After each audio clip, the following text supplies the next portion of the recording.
بسم اللہ الرحمن الرحیم۔ معزز ناظرین، ان کیمرہ سیشن میں خوش آمدید۔ میں ہوں آپ کا میزبان احمد خلیل جازم۔ ناظرین، افغانستان میں تاپی گیس پائپ لائن منصوبہ برسوں کے انتظار کے بعد آخرکار شروع ہو گیا ہے۔ اس بات کی تصدیق حال ہی میں افغانستان کے حکومتی ترجمان نے کی ہے کہ رواں برس ستمبر سے اس پر کام شروع کرنے پر اتفاق ہو چکا ہے۔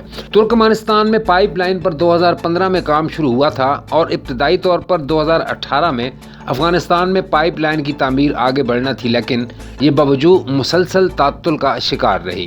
ناظرین، تاپی منصوبہ تعاون اور توانائی کی سلامتی کو فروغ دینے والے خطے کے لیے ایک بہت بڑی جیت ہے۔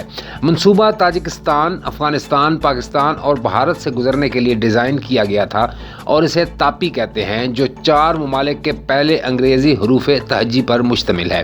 اس منصوبے پر 22.5 بلین امریکی ڈالر لاگت آئے گی۔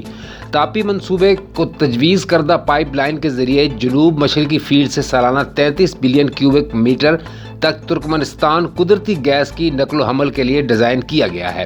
ناظرین، یہ گیس پائپ لائن افغانستان اور پاکستان سے گزرتی ہوئی ترکمانستان سے ہندوستان تک 1814 کلومیٹر تک پھیلے گی۔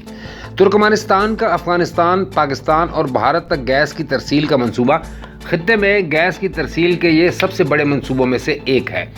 اس منصوبے کے ذریعے سالانہ 33 ارب مکعب میٹر گیس ترکمانستان سے 3 دیگر ممالک کو منتقل کی جائے گی۔ افغانستان کو پہلے 10 برسوں میں 500 ملین کیوبک میٹر گیس اور اگلے 20 برسوں میں 1 بلین کیوبک میٹر گیس ملے گی۔ اس کے علاوہ افغانستان گیس ٹرانزٹ سے ہر سال تقریباً 450 ملین ڈالر کمائیں گے۔ کم از کم 816 کلومیٹر پائپ لائن افغانستان کی سرزمین سے گزرے گی۔ یہ پائپ لائن افغانستان میں ہرات، نمروز، ہلمند اور قندھار سے گزر کر مغربی افغانستان میں قندھار ہرات ہائی وے کے ساتھ چلے گی اور پھر پاکستان میں کوئٹہ اور ملتان کے راستے تعمیر کی جائے گی۔ ناظرین، پائپ لائن کی آخری منزل پاکستان کے ساتھ اپنی سرحد کے قریب واقع ہندوستان کا قصبہ فاضلکا ہوگا۔ شریک ممالک پاکستان اور بھارت کے حکام کے مطابق ہر ایک گیس کی برآمدات کا 42% خریدنے کا ارادہ رکھتا ہے اور باقی افغانستان حاصل کرے گا۔ بلا شبہ ناظرین، اس منصوبے کی تکمیل نہ صرف پاکستان بلکہ پورے خطے کی گیس کی ضروریات کو پورا کرنے میں معاون ثابت ہوگی۔